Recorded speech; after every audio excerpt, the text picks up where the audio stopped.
Who watches and why? Welcome to the Voice of College Football. Appreciate y'all being here.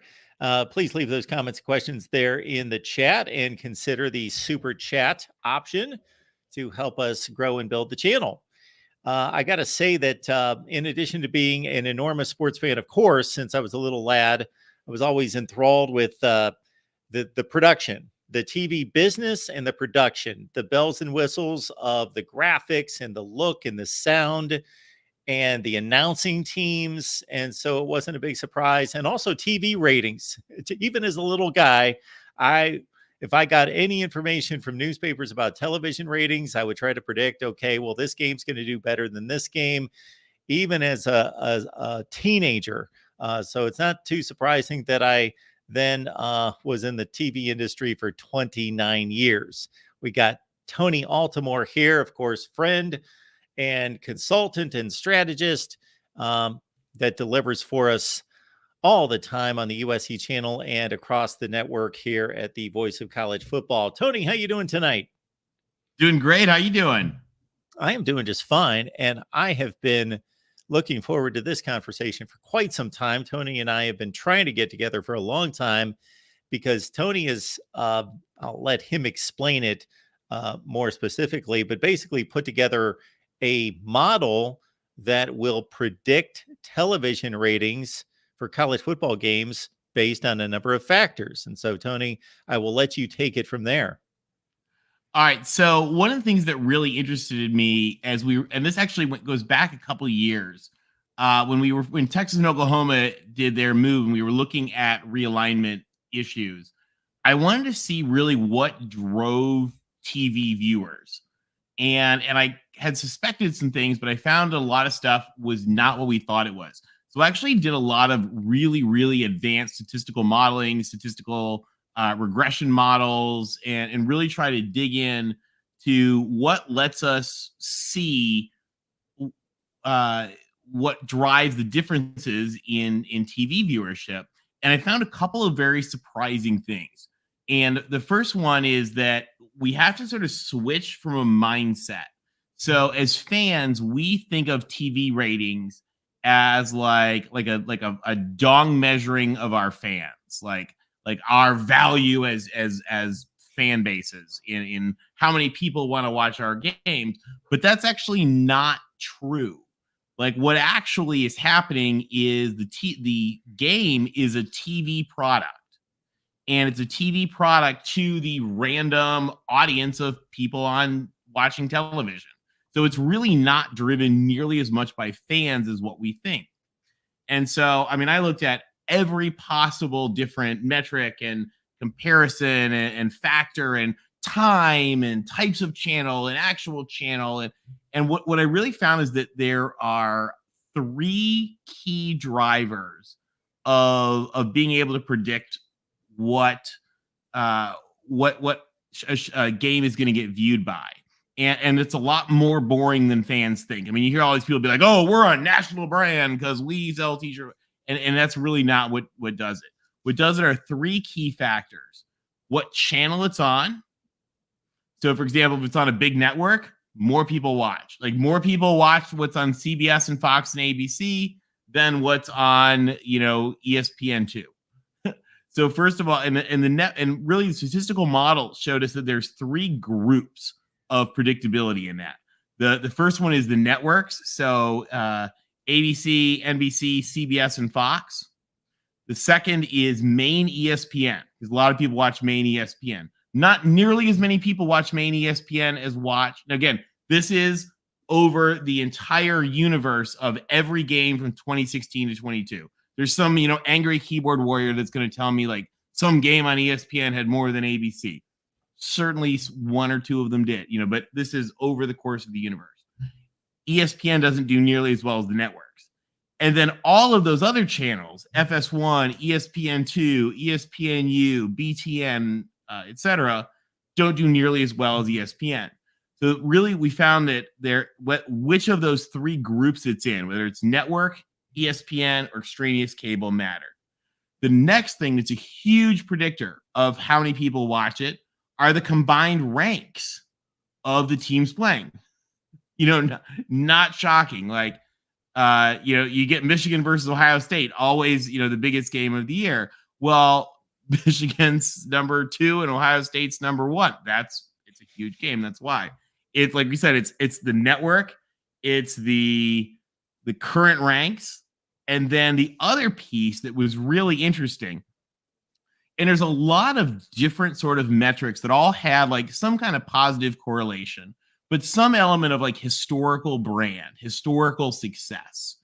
And believe it or not, the one that actually the statistical programs found, again, this is using big regression statistical programs, but the factor that they really liked the most was actually the Winsipedia ranking, the historical Winsipedia ranking that it does, where it's factoring in all of your historical success.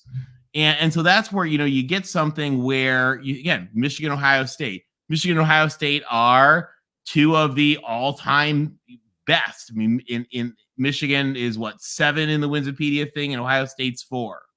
You look at what are their current rankings. Well, Ohio State was number 2, Michigan number 3, or something like that.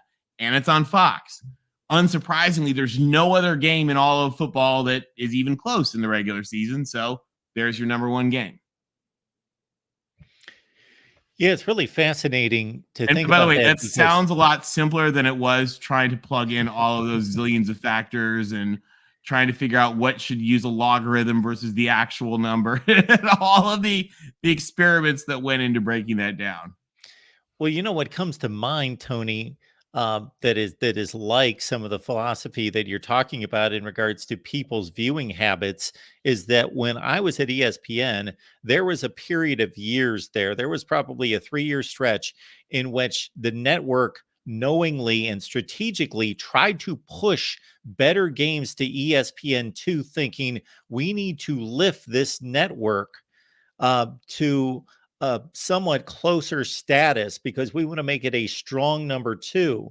But the viewers were rejecting that because they still just think of if the game's on ESPN, even if, and of course there are extremes. If you're going to put a North Carolina Duke college basketball game on ESPN2 and put people will find it. Tulane in Memphis on ESPN, yes, people are. But if it's not that egregious, there was an initiative by the network to try to drive ESPN2 to lift its status, and it just didn't really work. And so then they just resigned themselves to, 90% of our revenue is going to be, and I'm not exaggerating, 90% of the revenue is going to be on ESPN, and the rest are going to be what they are. We're not going to try to fight it anymore. It's really funny you say that, Mark, because again, this sort of surprised me, right? Because and remember my quest, guys, was as part of, we were doing some analysis for realignment recommendations. So I wanted to like be able to be like, look, it's SMU, it's, Brigham Young, whoever. And what was really surprising to me, and I thought about it more, and I talked to some friends, and I've actually talked to some folks from Nielsen about it.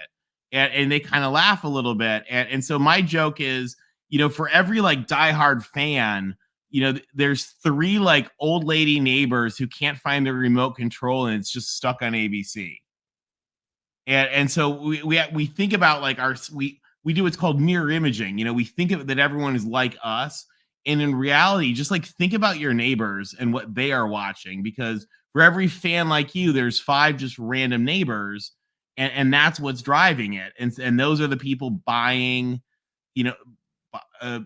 buying the stuff in the commercials. I kind of laugh when people talk to me, and this is when I know people are too much in our college football bubble, our fan bubble, is when they're like, well, the reason that people watch this is because of if they have bets on the parlay.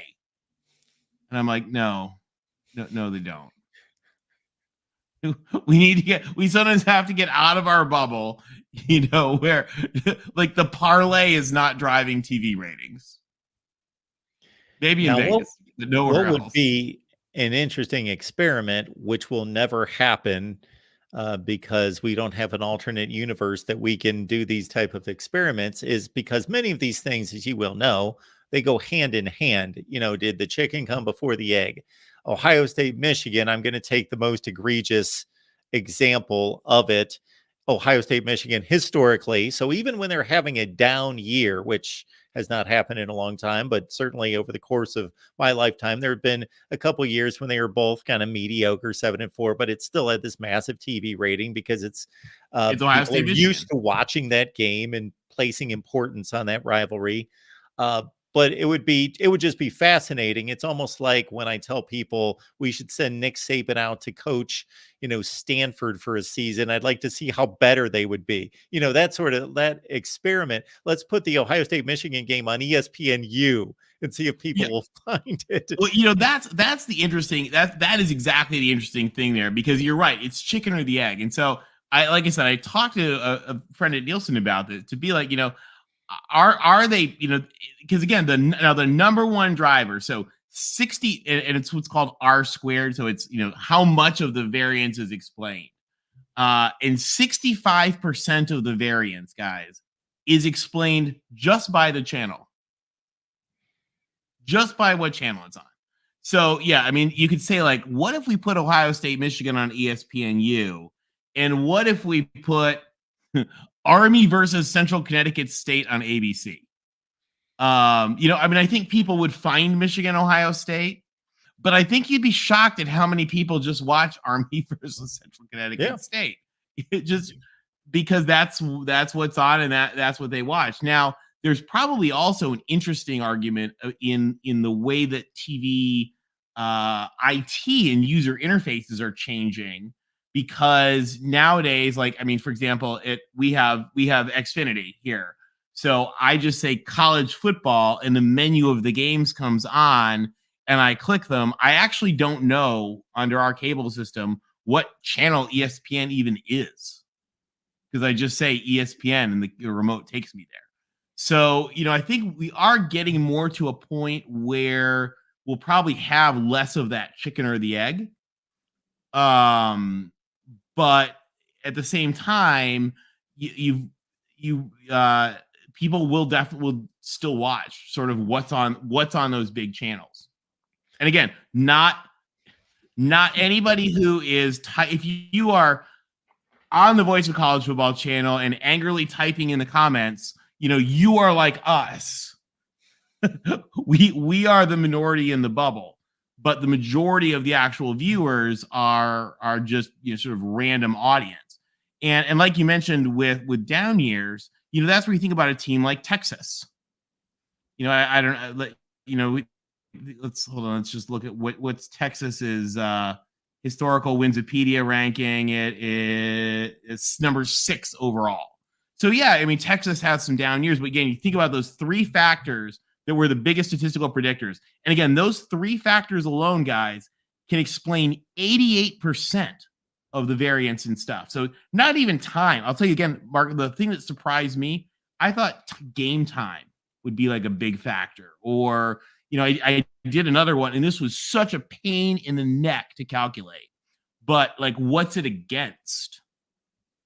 I built a whole proxy system to calculate like what it was up against, and it was statistically irrelevant. Are you talking about within sports or even outside of sports? No, this was just within football. So like within college football. Yeah. So if you had Alabama, Auburn at the same time as Michigan, Ohio State, does that impact Alabama, Auburn? And again, you can probably find one and argue that it did. Sure.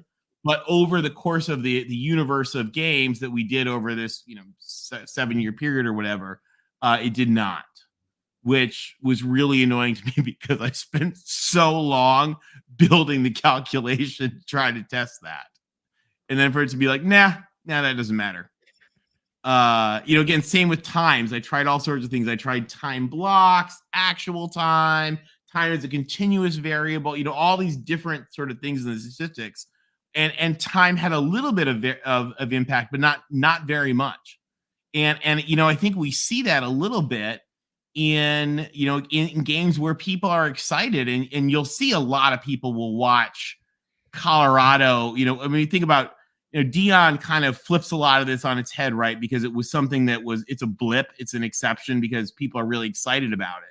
But when people and again, the people that were excited about it were not your regular college football fans. They were the broader public. And they watched that stupid Colorado State game until what, 2:30 in the morning? And that Dion factor, if I'm not mistaken, and I have not looked specifically at the TV ratings week to week this season, but we can do that. But I did catch one or two of the Colorado ratings after they started to lose, and that factor has plummeted. Now I'm sure they're still getting a bit of a I would say bump. normalized. Yeah, it's normalized. I'm sure there's still where, let's say, if 1,000,002 would have normally watched a game, it's more like 1,000,003 or 1,000,004. They're still getting a what would be to the networks a pretty significant bump. They'll take the extra 15 or 20% rating, absolutely, but doesn't, isn't this just It's not that 10 ridiculous? million people watching watching two really bad teams. Yeah. And there are, and again, when you're looking at, so I think in that database that I built, it had, I don't know, 2,900 games or something like that in it, that we were running this data on. So actually, this was Mark knows about this. This was a labor of love where I built a database where we literally took every single Nielsen rated game from 2016 to 2022, matched it up. I synced it up by iPad's number of the teams. And so we were able to do all kinds of things, right? Like we could look at like viewers per research dollar if we wanted, which is not a factor. I actually tested it. But yeah, you get a lot of these factors in there, and there's, some things have correlations, but not really causation. But those things that we thought were really, again, a lot of stuff that I thought was going to really drive it really didn't. And, once again, it turned out that the things that mattered were the channel, the rank of the current teams, and then the historical success of the teams. Yeah, so I did a breakdown, which wasn't nearly as exhaustive as that, nor was it as scientifically proven. Actually, let me add one other caveat. Sure. That when you guys look at TV data, be very careful, because you want to look at the TV data of there's a couple different things to look at. Like, you want to look at kind of how it varies from normal, and then you want to look at how it's doing in those different channel groups. So, I mean, I'll give you an example of a team that does really well that people don't think about. Washington State. Washington State doesn't play a lot of games on big networks, but like Washington State does better on the channels it's on than other games. But you also want to look at you get some sort of false positives too. Like, for example, I'll tell you that one of the best teams on ABC is Duke. Why? Is it because it's Duke? No, it's because they're playing Florida State on the only times they're on ABC. So you kind of want to throw that one away. And so, yeah, when you dig into this data, you find a lot of really interesting things like, I think Duke is like the second best team in the ACC on ABC, of which in that year they played something, or in those 6 years they played like 4 games. And look, they were all Florida State and Clemson. So, okay, we'll take that out because those are Florida State and Clemson audiences. So there's a lot of stuff like that I found that, again, that you really want to look at how do they do compared to everybody else on that channel. And that was where I really saw, some differences. Again, it was folks like Washington State. West Virginia is another one. West Virginia does really well for what channel it's on, as every West Virginia fan can tell you, I'm sure. Yes, they will let you know. They will let you know. Well, a few things I came across is, and again, I looked at the 2022 season and did a series. I went through day parts, I went through networks, I compared conferences, went through all of that. We had a caller just a couple of weeks ago complaining, why is Michigan, Indiana on Fox at noon? That's a terrible game. It's going to be horrible. I agreed. And they listed a couple other Big Ten games that were going to be more competitive, better games. And I said, I understand that, but Fox knows what it's doing, and it's Michigan. So they are going to put that game on, and it's going to do better than those other games. In Michigan in particular, as you well know, they've played an atrocious non-conference schedule the last 2 years. And I reviewed the 22 season. they were playing the likes of, and ABC lined them up at noon Eastern, 3 consecutive weeks to start the season. Colorado State, Hawaii, and somebody else. Connecticut or somebody. It was somebody awful. Yeah, it was somebody else awful. Yeah, I think it was Connecticut last year. And they're pulling in close to 4 million views, between 3.5 and 4 million. And if you look at the list, we'll go to Sports Media Watch for these, and you see the listings all the way down to the games that are drawing 100, 200,000 people on ESPNU and so forth. And you see a lot of more competitive games, better games. Again, games that the people here would be like, well, of course you're going to watch Oklahoma State and Kansas because it's going to be a more competitive game. It's good. Michigan's winning these games 55-3. No. Yeah, well, and that's, again, that's where you get that idea of, the sort of bubble, like, of our fans. Like, I want to watch SMU versus TCU, but like my aunt does not. My aunt will watch Michigan against Connecticut, even though it's not what we would think of as a good game. And so that, you really get that interesting piece there, and what a difference it makes for, again, what's the channel? Because if it's on that channel, they're more likely to watch it. I joke to my friends, I'm like, think of your like great uncle who can't find the remote. What's he watching? Yeah, I see it all the time when I visit people on holidays, and I think, don't you know there's a better game on than this one? But no, it's on CBS. That's what they're watching, and so you really get that impact, especially when, like we said, when one of those two other factors is present. If it's Red River, right? It's Texas, Oklahoma, and maybe they're not very good. People will still watch it. Miami. If it's, a game that people want, it's Miami, Florida State. There have been some recent years when Miami and Florida State were both bad, but people watch it because it's Miami and Florida State. And so that's an interesting thing that you really see a lot of. And again, especially when it's on those channels. Now, again, Tony, we're going to have you on in the future. Maybe we'll take this to the off season and have you go through all the formulas and the predictor. Do you want to look at some of the recent weeks of TV ratings and just your observations? Let's see here. Let's see. This is going to be ordered from, the most recent. So we've got LSU, Bama. Unfortunately, I can't blow this up. Let's see if we can. There we go. Yeah, LSU, Bama, again, no surprise there, right? It doesn't show it. It's blocking the network, but it was on, I think it was on CBS. They were on CBS. Yeah, so CBS, so it's a major network. And actually, I think CBS tends to do better than the other ones anyway.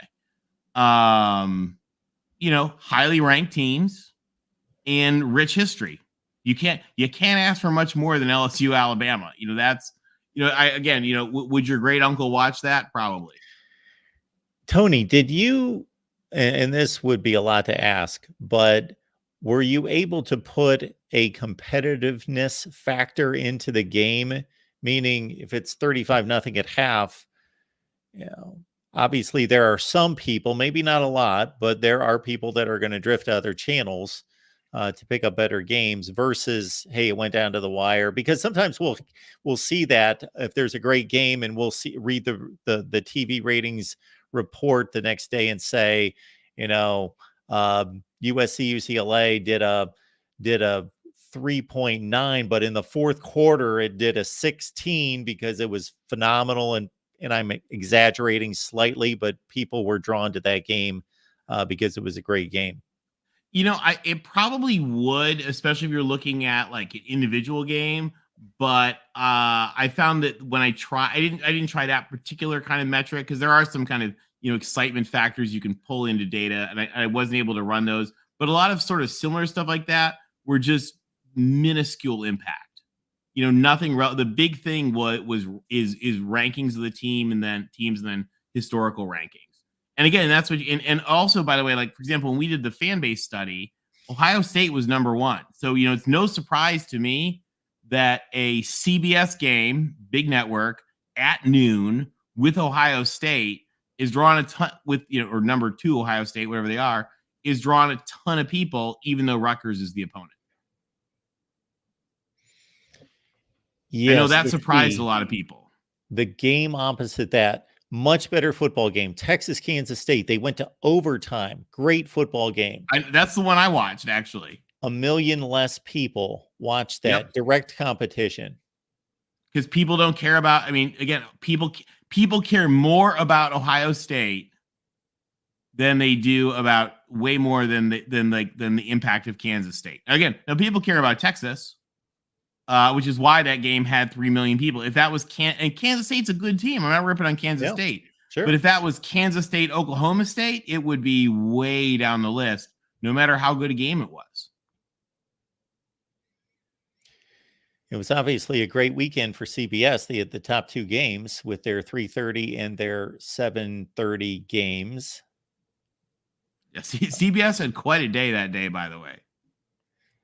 Oh yeah, then they had the number all 4 three game. of them. Yeah, that was a good. If you were in CBS Sports, that was a good day for you. You bring up Ohio State and Rutgers, Tony, and I'm remembering that since I looked over and reviewed, analyzed the 22 season, Ohio State Rutgers last season in 22, they played on the Big Ten network. And that was the only time slot the entire college football season that the Big Ten network game outdrew the ESPN game head to head. I believe it. It's Ohio State. And that's where we think about those three factors. Wouldn't surprise me if you said, okay, we've got number 2 Ohio State and they're, number 4 in the overall history thing. That's enough to pull up that average, even though they're on the Big Ten network. And the Big Ten network does better viewership than a lot of people think. Yeah, it does. And you get some schools that have kind of a misconception, and it really surprised me because there were some schools that a lot of people watch and they don't. So that surprised me a little bit. And what's popping up here as we delve down the rankings that I forgot to ever check is that, of course, the CW has gotten into the college football ratings game. And I have not looked at TV ratings much at all this year, but we had a Georgia Tech Virginia game. I don't remember how good I don't think it was a good game at all. But anyway, as Tony's telling us, that doesn't matter that much. 262,000 people. And I don't know what kind of reach the CW even has. I get it. Really good. It does. Yeah. Yeah. The CW, kind of like USA, it's a channel everybody gets. Now, and I'd have to defer to people that have done more focus group studies on this. So this is a hypothesis. I don't necessarily have data to back this up, but I think that as people get used to going to that channel for games, that those viewerships will go up. Kind of like TNT. Now we think about TNT for sports, but 10 years ago, that was really new and strange for people. So my guess would be as the CW gets going up on that, Here's another thought, Tony, that will be interesting to track. I see Tim in the chat's off to the USC basketball game. Fight on, Tim. Cheer extra loud for me. Thanks, Tim. Here is a factor that's going to be interesting to chart going forward. So I see FS1 popping up. I believe this is the network's most popular game of the day was Nebraska, Michigan State at noon with 900,000 viewers. Now, this number surprised me, Tony, is that somebody made a comment to me. We were on the Nebraska show. This was 6 weeks ago, and they were playing somebody else on FS1. The comment was made, well, nobody's going to watch the game. It's on FS1. Nobody gets that. And I was just curious. I wasn't forecasting this, so I jump on Google, how many subscribers on FS1? FS1 in the last 6 to 9 months has surpassed ESPN with like 74 million households. I could see that. The other thing is, I would say for that one, I mean, you think about, again, we think about that all-time ranking, that historical, because we, again, and this is not Yeah. like Tony's opinion, guys. This is what the statistical programs tell us matters. Nebraska is number 8, and Michigan State's number 22. So people will watch Nebraska, Michigan State. So it wouldn't surprise me that they did. I mean, they're not outdrawing like the big games of the teams that are highly ranked right now. No. But it doesn't surprise me that they would do okay. You know, I mean, there's BYU, West Virginia on Big Fox, right? Like, I mean, that's a big network. That's a network game, night game. Didn't do nearly as well because neither of those teams is terribly well ranked, and neither of them is they're not like the historical brand of Nebraska. So it doesn't surprise me that even though they had the advantage of being on Big Fox as opposed to FS1, that they didn't do that much. I mean, they only did 30% better. So to your earlier point about the network being the number one factor, at noon, while Nebraska, Michigan State's pulling 900,000 on FS1, Texas A&M Ole Miss. Now, from a brand standpoint, that's somewhat of a toss-up. Texas A&M Ole Miss pull more than twice as many to ESPN. Because ESPN is a bigger draw usually. Yeah. Yeah, that would make sense. And that's what's going to be interesting to see in the future, because ESPN peaked at when the TV universe was around 112 or 113 million homes. I don't know what it is right now. It's got to be somewhat higher than that, but it was around 112 to 113 million homes. ESPN at its peak had around 101, and now it's down in the mid 70s. So you wonder how much that's going to impact.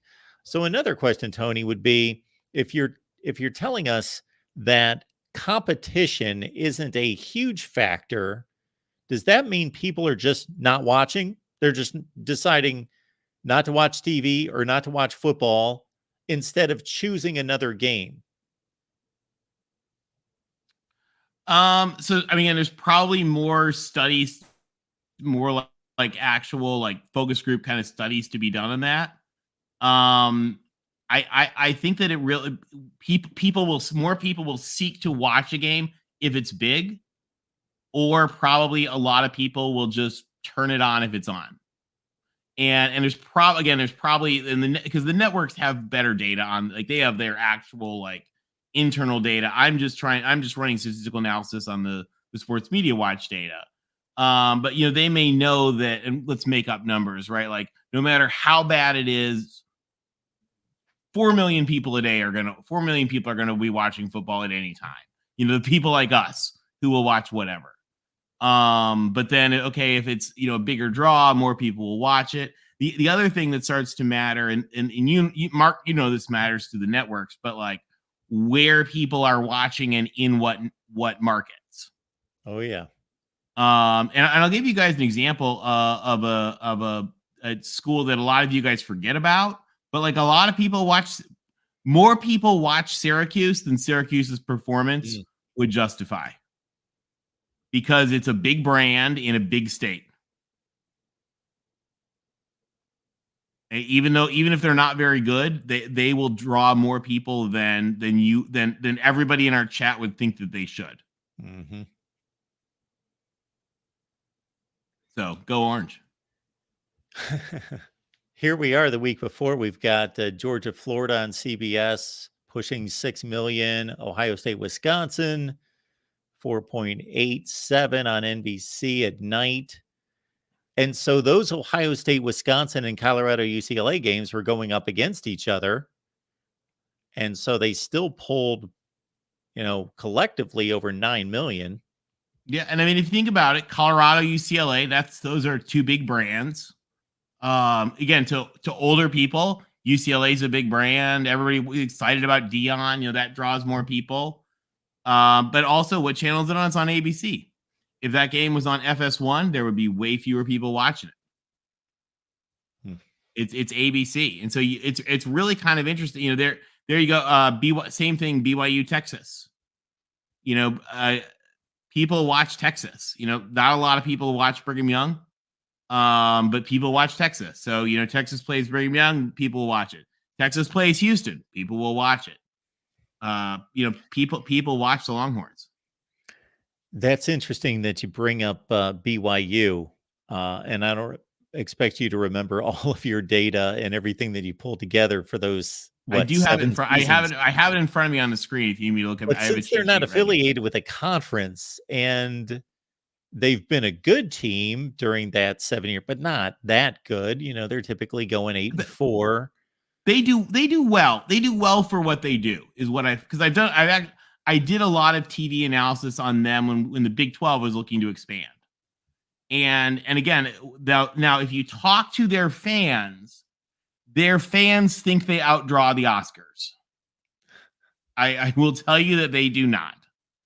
They don't do particularly well, but they do fine. They do very well for a G5. Like they should be like, yeah, they have good teams and people watch them. Now, I would suspect, and I could be wrong in this, and I'm going to overgeneralize here and stereotype, but I would guess that they may actually be a more attractive advertising demographic maybe than other teams. Because of the church tie, making this up, right? Like they might be way more attractive to like somebody selling diapers than Florida State. That's a silly example, but I'll give you guys another example of something that's a very attractive advertising product. The Ivy League on ESPN Plus is a very attractive advertising target. Not because a lot of people watch it, but because the people who watch it are people that are hard to advertise to. Yeah. So, if you ever want to see something really silly, and it sounds stupid, but like, if you guys ever get a chance, look at like an alumni magazine from the Ivy League schools. The ads look like a joke, right? It'll be an ad from like, JP Morgan Private Banking. And it's like, are your children ready to manage their trust fund? We can help. And I know it sounds dumb, but like those are really good advertising targets. Rolex watches, whatever. They're not going to advertise on Florida State, Miami, but they might advertise on Princeton versus Dartmouth on ESPN Plus. Yeah. You wonder, out of the big brands in the Power 5, if that is taken into consideration for like a Stanford. I would think that it is, to some extent, because again, it depends. Like, are you actually advertising to those fans? Yeah. Or are you advertising to the old lady next door who can't find her remote and it's stuck on ABC? Because the other thing that factors into this, and I don't know to what degree, is that, if you're catching the Princeton Columbia lacrosse match on ESPN Plus, then you have a designated audience. You want to be watching that. You have a designated audience. You know who you are reaching. If it's the Ohio State Penn State game, sure, a large group is Ohio State fans, large group Penn State fans, but they're just random people watching. Well, and that's where, beer, that's where they want to advertise Budweiser beer. Yeah. Maybe, not JP Morgan Private Asset Management. And again, and there are advertising pros who are probably mad at me in the comments, but I know that plays a bigger role in some things than other things, and also regionality. Utah USC probably did better out west than nationwide. I don't know, because sure. and I don't have all the geographic breakdowns in my data. That's the hypothesis. So advertising, regionality stuff matters a lot for advertisers too. Golf ratings aren't generally great, but they probably make considerably more money because they're selling to a higher scale audience. Yeah. Exactly, and that's that's always an issue, and that's what the advertising people are doing at those things. But yeah, look at this with Penn State, Ohio State, 10 million people. Wow. Again, no shock. Why? Because what are our three factors? It's Fox, it's the big network, it's two highly ranked teams with huge blue blood pedigrees. And there is your Duke example showing up at number 3, Ah, playing Florida State. they are, aren't they? Yeah. Yeah, no, seriously, I know it sounds really dumb. I actually had to give a talk about that to some bigwigs at an athletic department who wanted to look at the data that I had, and I showed them the importance of looking at all three of those channel groupings, and Duke was one of the examples of, again, Duke. You look at the networks, and Duke is really high, but it's because of who they're playing. And that's no disrespect to Duke. Has a great team this year, and I'm all about Team Riley. But they just, those people are watching Florida State. You brought up USC and Utah. Better game than Florida State Duke was a decent game, but USC I don't Utah was a recall. great Was it? game. Yeah, Duke had I don't a recall. lead late in the third. Oh, you don't recall that USC Utah? Yeah, I have no yeah. recollection of that Utah No USC game you recollection. speak of, Mark. Of course you don't. But I'll let you know. It was I a mean, great actually, I game. take it back. I recall USC's offense. I just don't recall USC's defense. But then again, who does? All you know is you shut What the game off with defense? like 2 minutes left, and USC obviously won. That must be what happened. USC did not lose to a pig farmer who was stocking shelves at Lowe's 6 weeks ago. Surely that didn't happen. Oh, I'm just kidding. Bryson Barnes is awesome. High fives to Bryson Barnes and high fives to the Utes. You guys played a great game. I'm just teasing you. I always enjoy going down the list and seeing the back end here. Our friend LBC Trojan, he does recall. Yes, he recalls games from 2003 and 1981. So of course he does.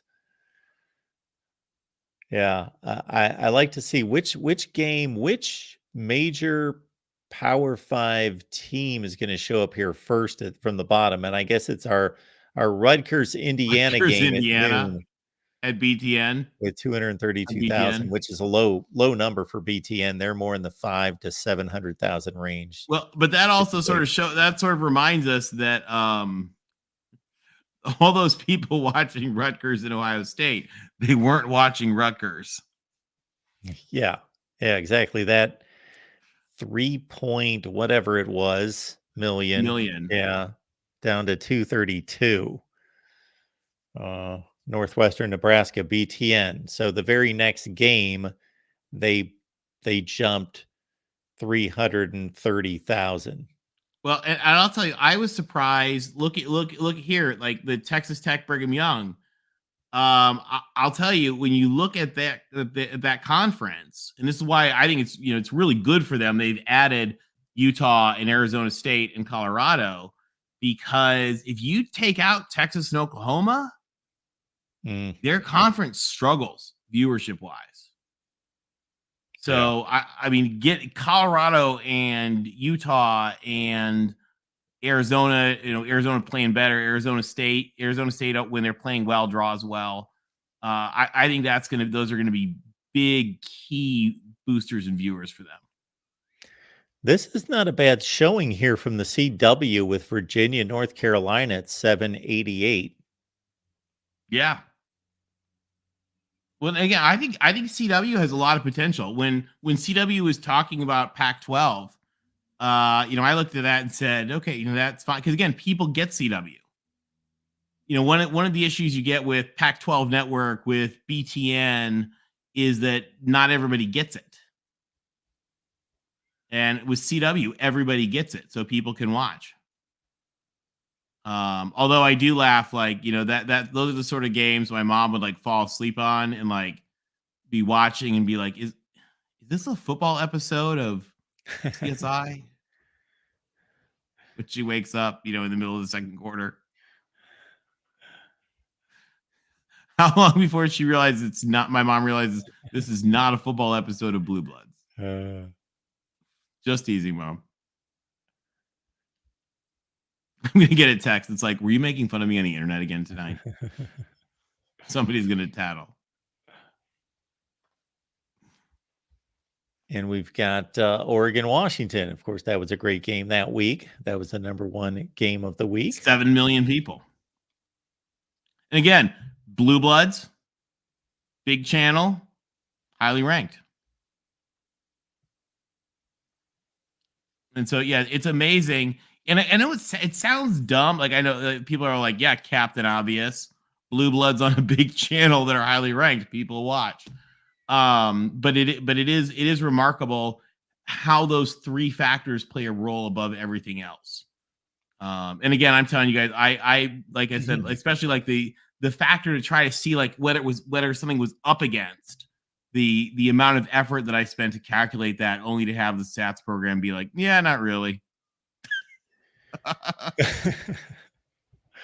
Well, Tony, I'm going to call out our buddy Corey Bratta, and he won't mind. But I got to say, the week of this lineup, he made a comment. He's like, Iowa, Wisconsin's on Fox. So is Michigan, Indiana. Why are they putting the Indiana, Michigan game? It's going to be horrible at noon. And I said, well, Fox does have the Iowa, Wisconsin game on right after. And I told him, I said, that Michigan, Indiana game is going to do at least, I think I gave him numbers for both of those. And I came within 100,000 or so on each one. Nice. Well done. Yeah. It's, well, you don't get, they're watching Michigan. Because Michigan is really highly ranked. You know, I mean, they're not the game was 52-7. But they're still watching it. It's Michigan. It's people watch the teams that are highly ranked. I mean, that's supposedly one of the things that they've talked about with the Big Ten. Why is the Big Ten the Big Ten TV contract so valuable? Is because they say, especially in areas like in the Northeast, there's so many TV viewers in the Northeast, but there's not good college football in the Northeast. But they will watch those teams. I mean, I don't know if you guys know this, the biggest fan base teams in New York City, Notre Dame #1, followed by, and I forget the exact order, but it's Michigan, Ohio State, and Penn State in New York City. Those are the top teams fan-wise. So it's, they're trying to, you want where people watch. Because again, it's your Uncle Lou in Queens that is driving the viewership more than, any of us who are in our college football bubble, who are like, oh, I'd love to watch Texas Tech, Oregon State at 11 p.m. on FS1. I would totally watch that, but my Uncle Lou would not. There's a Red River at the top, as it should be. Exactly. You can't get more blue bloody and highly ranked this year than Red River. Yeah. So no shock there. Notre Dame is Notre Dame. They all and Notre Dame is interesting because they play all their games on major networks. It's very, very rare to see Notre Dame not on a major network. Let's see if we can find a good one down at the bottom. Northwestern and Howard on BTN. Boy, that one really bottomed out at 71,000. Oof. That's too bad. Yeah. But I mean, then again, like I mean, Howard game, I used to live like, I don't know, 10 blocks from their campus. And it like their games weren't materially affecting traffic. Unless it was homecoming. Their band is awesome, though. There's that USC Colorado game. I remember the first half. I don't recall. Was there a second half to that game? I don't recall. It all worked out. It did, thankfully. Barely. Yeah, Notre Dame, Duke. Yeah, those are not Duke fans. Michigan, Nebraska, LSU, Ole Miss. Those are not Ole Miss fans. Alabama, Mississippi State. Those are not Mississippi State fans. Yeah, I mean, Alabama is another example. Like people watch Alabama. Like no matter what it's on. People watch Alabama because they're so good, and they're a huge draw. And they're, what are they in the blue blood ranking? They got to be number 2, maybe. Let's see. Number 1. There we go. No There you shock. go. And 18,000. that's hard. Charlotte versus S. Oh, Yes, Lord. there it is. Charlotte versus 18,000. SMU had 8. There were probably more people in the stands. Yeah, exactly. Now, Houston, Texas Tech was the bottom feeder for the major conferences at 188. FS2. That's bad. But I mean, they're both bad teams this year. They're not particularly national games. Neither of them are particularly blue bloods. So to us, we're like, okay, I'd watch Dana. I'd watch Dana play Texas Tech. I'd watch him hurl tortillas at Dana. Heck, friend of the show, Joey, was probably hurling him at his TV screen in Texas Tech's honor. But you think about, again, just what are those 3 factors that are driving ratings? And if you don't have it, again, the old lady across the street's not watching. And that the old lady across the street and your great Uncle Lou in Queens, that's how you get a game from 200,000 to 4 million when they all watch. Now, of course, this particular week is an outlier because any other year, Colorado, Oregon would not outdistance Ohio State and Notre Dame. Yeah, exactly. Well, but there's that Dion factor. And again, what I think is interesting, and of course, I don't have the 23 stuff in my database yet because I need to get the whole season to add it to the database. But what's interesting, they have told me what I've read in media journals. So this is what I've been told, is that the Dion factor was drawing new people to watch college football. Mm-hmm. And that, again, we who are the diehard fans, we live in our bubble, like we can roll our eyes at that, but that's really good for the sport. Yeah. Absolutely. Absolutely. Bottom rung.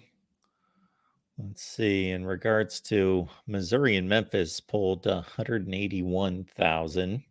Wow, it's on ESPNU. Yeah. That again, people do, like, ESPNU is always really low, surprisingly low. Again, we're surprised because we all know how to find ESPNU, but the old lady across the street does not.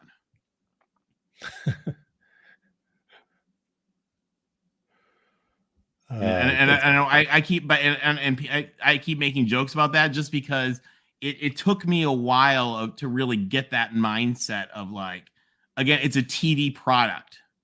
It's not just us, like, what game are we going to watch? It's somebody who's like debating, are they going to watch this game or are they going to watch Blue Bloods on the CW? What other channels Blue Bloods on? It wasn't just the CW. Whatever the other channel was that almost been on the Pac-12.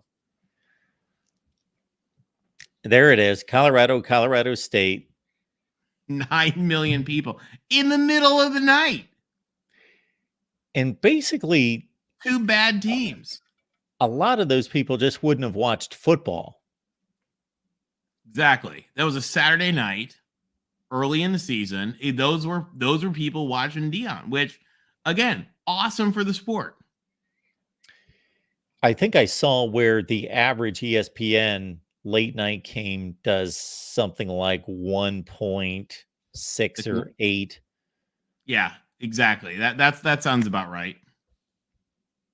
And again, like you said, Mark, also there's some chicken or the egg, because remember, when ESPN and Fox go to pick those Pac-12 games, that's not the best game. So that it's always just an okay game usually. Yeah. And so that's why, could it do better? Yeah, maybe, if they were going to put Oregon, Washington there, but they're not going to put Oregon, Washington there. They put Oregon, Washington on ABC at 3:30 in the afternoon or whatever time. Tulane Southern Miss, 53,000 on ESPNU. That was one of the other big takeaways I had, guys. When I was first started doing this data piece, like I thought I was going to be able to find like the gem, like because again, this was my goal, was like what's the team that people watch that nobody knows about. Yeah. And I'm going to show them as like the big driver. And that's where I really found it was almost disappointing, and where I really started to learn that a lot of this is about TV programming and not just like secret fans that we don't realize. Tony, insert joke as soon as I ask this question, but have numbers been released on the Pac-12 Does it network? involve Alex Grinch? Sorry, go on. No, have numbers been released on the Pac-12 network? No, they don't. They don't have Nielsen ratings on them. We're noticing as well, there are no SEC network, are there? There's a couple from a few years ago, but they don't release the SEC network. They don't release much of the ACC network. It's weird. There's a few, and again, by the way, guys, these all come from Nielsen. That's where Sports Media Watch is getting them. So I don't know why, like some years they did rate them and some years they didn't. I have it all in my database. But they tend to draw online with like ESPNU. Because like, the not SEC good. network has a high saturation rate.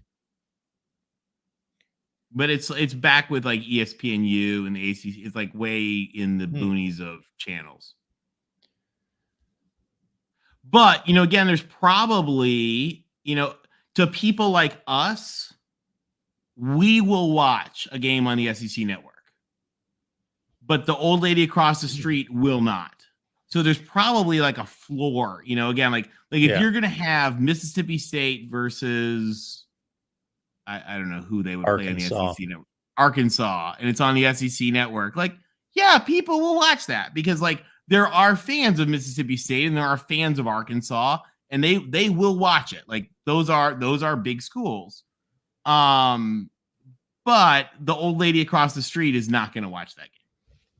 And so there is kind of that floor, because again, what are our factors? Channel, current ranks, historic ranks. Arkansas has got history. People watch it, and it's a state flagship school. But then again, so is UMass, and nobody watches UMass. Yeah, well, I bring up the SEC network and also the ACC network and also the Pac-12 network because I'd be fascinated to see those numbers. Like, so for example, with the Pac-12 network, not this season, but last year, they played that USC Oregon State game that got a lot of attention. And I would think, relatively speaking, that their numbers popped. Probably for their usual. So one of those things that I've done, guys, is I've looked at these data points to try to, and you guys saw this. I published a thing that it blew up over Twitter. I don't know, it was a year ago or so. It compared and it ranked by their deviations from normal. So it used a Z-score. And it looked at the Z-scores of all of the Pac-12, ACC, and Big 12 teams. So who does better? Again, not just who people watch more because of they're on the channel, but who does more for what channel they're on. And that was where, again, Washington, I think, was it Oregon and Washington were I think it was Florida State, Oregon, Washington, Clemson, I think were the top four. But then Washington State was way up there because even though Washington State's not playing on the major networks very often, people watch Wazoo. And of course, the data set included the years that Mike Leach was there. So that helped. People still watch. People have always watched Wazoo. Week 2, Texas, Alabama, nose to nose with Nebraska, Colorado. Yeah, that Nebraska, Colorado, again, big brands, big history, and all the Deion factor. People watch Texas A&M, Miami. Again, there were people who watch that on TV, but they will not drive to Miami Gardens to see that. No, not watching that one in person. No. Yeah, which is one of the weird things. I'll tell you guys another team that does way better on TV rankings generally than they do in fan base or in fan base or in Can I guess? I hate them, but go ahead. Stanford. You got it. Yeah. People watch. I mean, Stanford is a brand. People watch Stanford on TV, and there'll be 15,000. They'll draw millions of people watching, and there'll be 15,000 people in the stands. Yep.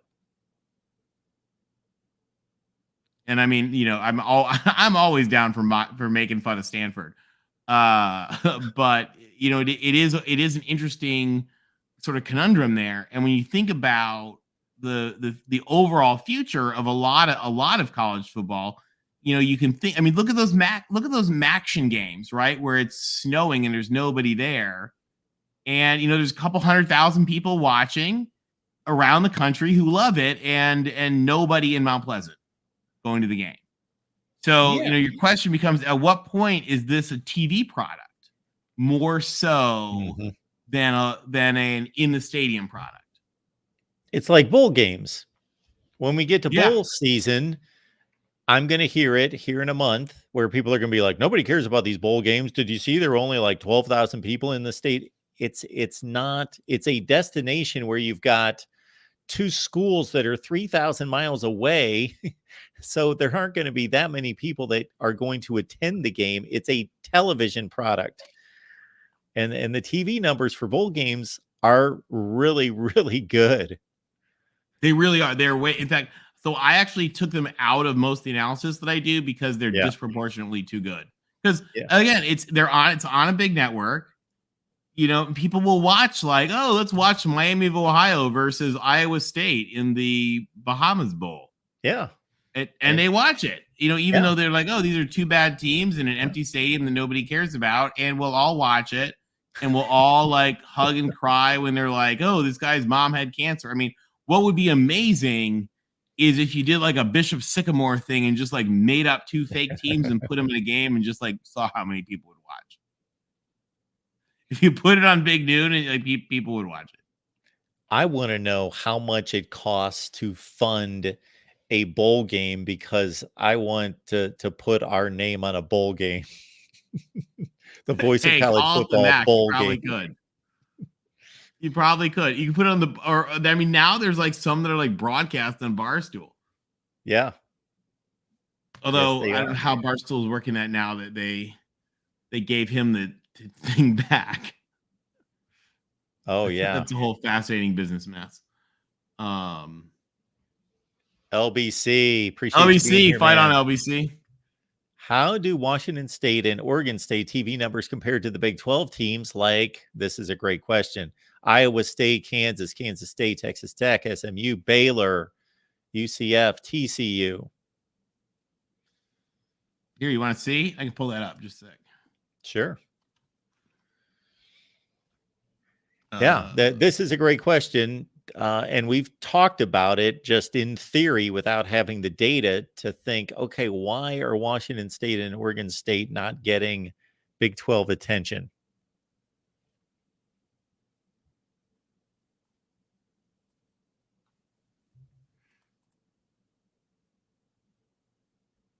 Hold on, let me share this really quick. Okay, this is a little bit screwy here, but I'm going to share it anyway.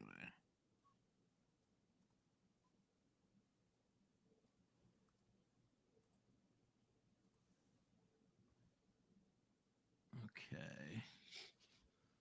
So this is now again, this is actually 10 years of data. So this is actually a different data set. It's put together by Ryan, who does the D1 360 conference realignment channel. It's like an awesome YouTube channel. You guys,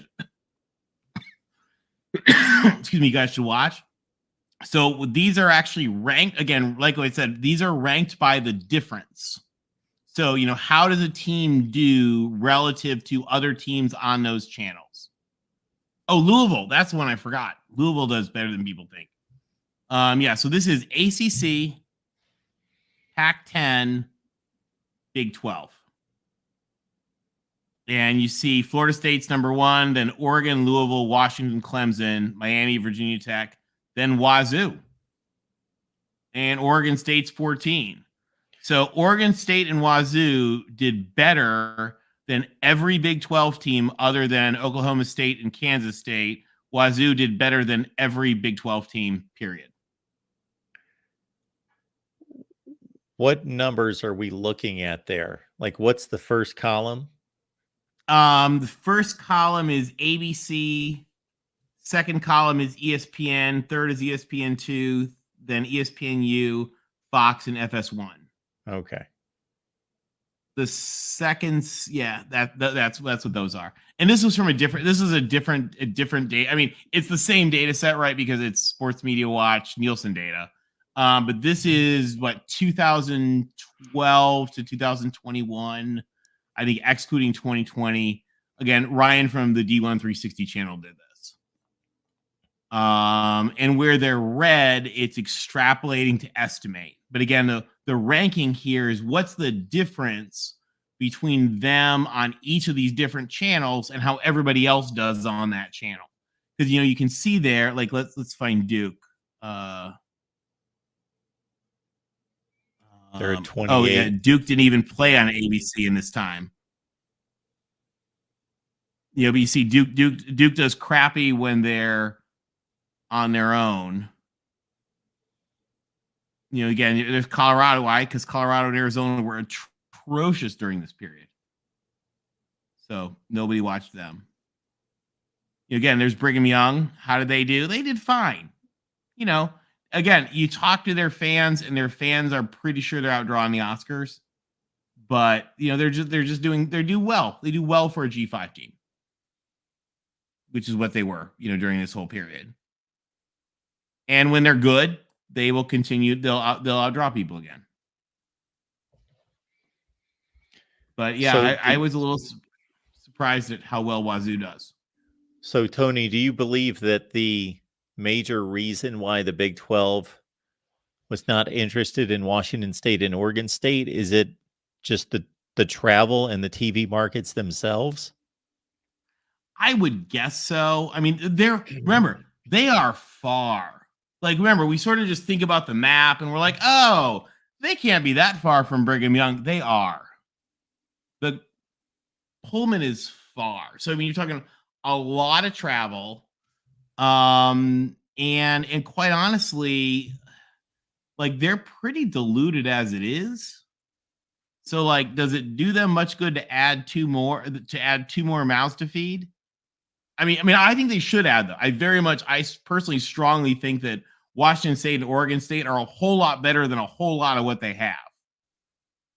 But, the TV people may say, like, hey, we only want a certain number of your games and we're good. I mean, that's the other thing is people mistake TV contracts. Remember, guys, like Fox is buying from the Big 12. Like, I think Fox is buying in their next contract with the Big 12 something like 26 games. So, and that's like all they want. They just want 26 games. They don't want 42 games. They want 26 games. And that may have changed a little bit with the new teams, probably. So I don't want to, like, there's going to be angry comments about that. So I don't know exactly how that's changing with their new teams, but in general, like there's only so many slots, and so they're not. It's only so much value. Like, people think that the pro rata additions of a lot of these teams are just sort of unlimited, and they're not, because it's just once they fill the amount of programming, they only have so many channels or so many slots. Okay.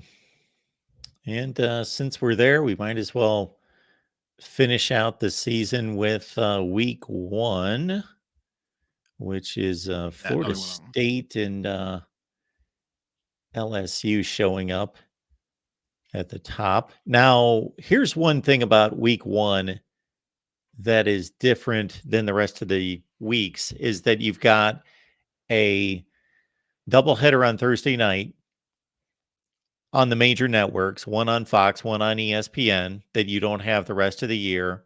You have a Friday night situation, the same, although we do have games throughout the year. But then you've got a single standing game on Sunday night and a single game on Monday night. So if you want to watch college football, you have to watch and had to watch Florida State and LSU, and you had to watch Clemson and Duke because they were the only game being played. That was it. And I'm sure and those are ones where, when we said like, hey, we can explain about 88% of the variance with those three factors. There's some of those games that have the Dion factor, or that have the, it was a Sunday night and it was the only game factor. So, that's the thing, is that, there are unique factors in all of these. And that's probably one of them. Yeah, I'm trying to think on that Thursday night. It was Nebraska, Minnesota, and Florida, Utah. That was such a bad game. That Northwestern Rutgers game was on a Sunday with no competition either on CBS. I remember that game. Yeah, that was another one of those, like, are we watching two really bad teams? We'll find out. Oregon State, San Jose State, all by itself, 3:30 on Sunday. It's a pretty good game, actually. Yeah.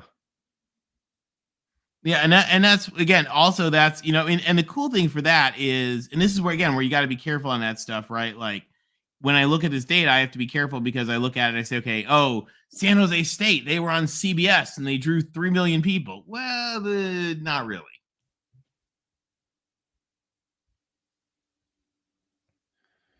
And down near the bottom,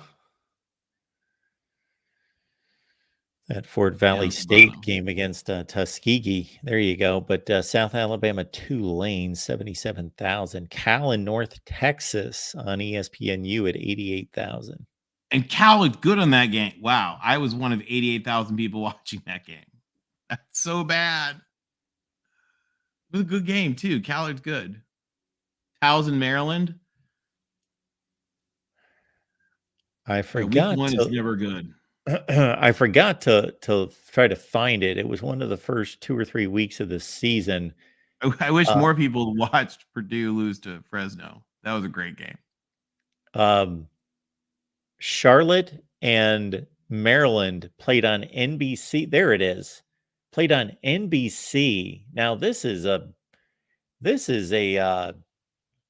catastrophic number for NBC to be showing Charlotte and Maryland in primetime at 7:30 with 665,000 people watching. Here was my question, and I don't know. I have no idea on that, but I almost wondered, like, is that a let's test the system?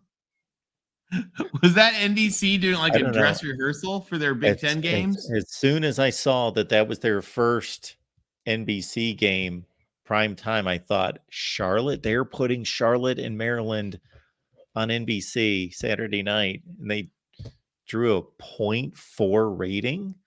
That's so bad. On a network. Oh. Yes. I mean, they almost lost to the CW. There's your outlier. There's your outlier. And there are some outliers like that. Yeah, I mean, Charlotte is not a draw. FS1 did better. BTN did better. Couple ESPN2 games. Wow. Substantially better. Yeah. UCLA, San Diego State was right opposite that game too. Yeah, on CBS. There you go. And Stanford, USC just a little bit later. That was a beautiful game. I do recall that one. And let's see, that was Saturday night. So that was the number one game was that Saturday night. Well, Texas, Alabama. There you go. That was a good game. All right, Tony, really good stuff. Appreciate you doing this. Oh, anytime. And we'll, like I said, next time we'll plug in and we'll put the calculator together. Cool. And we'll predict them. Awesome. All right, man. Well, again, thanks for all that you do for us. Good to see you. Always glad to help. Thank you guys. All right, Tony. Fight on, everybody. Appreciate y'all being here at the Voice of College Football. We turn it over to wherever you'd like to go from here. Let's see, it's Thursday night. I'm going to get a few things done around here and turn on Louisville and Virginia. And then, of course, we will see you sometime on Friday. Actually, our first live stream on Fridays at 11 a.m. Eastern time on the Oklahoma channel. We've got Parker Thune and Sooners live at 11 a.m. Eastern time. So we'll see you then. And we'll be back here on Friday night as well, right here at the Voice of College Football. Thanks for stopping by.